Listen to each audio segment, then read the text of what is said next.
Well, after one briefly cooler day yesterday, we're back towards almost 80 degrees today. Another day with some critical fire weather potentially too. Cooling down again tomorrow, but more 80s this weekend.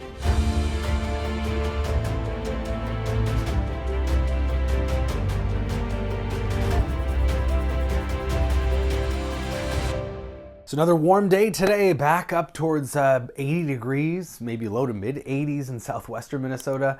Cooler in northern Minnesota, we got some more clouds up there, upper 60s to low 70s, but still that's above normal for them too. But we also have critical fire weather conditions again this afternoon. Relative humidities in the 15 to 20, 25% range here across southern Minnesota, so very dry and also windy, 10 to 20 mile an hour winds out of the south. So not quite red flag criteria, but fire weather watch for much of western Minnesota this afternoon as winds blow and that warm air blows out ahead of yet another cool front. So at least the one change from September is we're seeing more of that typical tug of war between cooler and warmer air. It's just that overall, even the cool air is warmer than it should be for the time of year.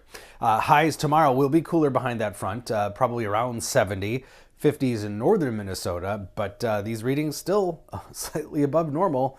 Should be in the low to mid 60s, even in southern Minnesota. But it is going to set us up for our coolest night in 5 months finally.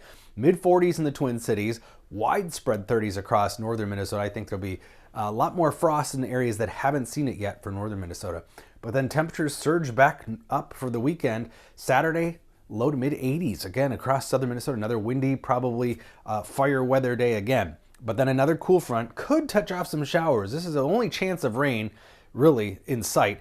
And it looks mostly to be a Wisconsin, northeastern Minnesota activity. And this is the European model. It's the most aggressive of the models with the rainfall. There's not a lot of moisture to work with. You can see we don't really see much in Minnesota, but maybe some lucky patches of rain in Wisconsin and northeastern Minnesota.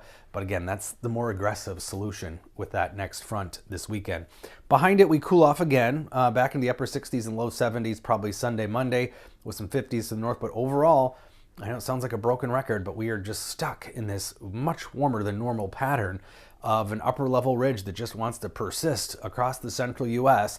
And that means warmer than normal conditions and also pushes all those storm systems around us so that we stay pretty dry too. So after yet another cool spell, Sunday, Monday, we're back potentially into the 70s much of next week, which by then, that's 12 plus degrees above average as the normal high keeps ticking downward. The 8 to 14 day outlook looks very much the same. High likelihood of above normal temperatures and a high likelihood of below normal rainfall continuing at least into the middle of the month. And again, overall, it does look as though the whole month will probably be yet another warm and dry one. So near 80 today, windy with plenty of sunshine. That front passes through this evening and overnight quietly. Again, no moisture with that. 68 tomorrow.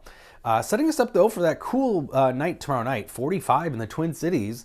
Early Friday would be the coolest morning since early May when we last were in that territory. But then, yeah, warmer already. Saturday, 82 again. It could be another critical fire weather day with warm, windy, dry conditions. Cooling off again Sunday, Monday. And then overall, mild and dry next week too.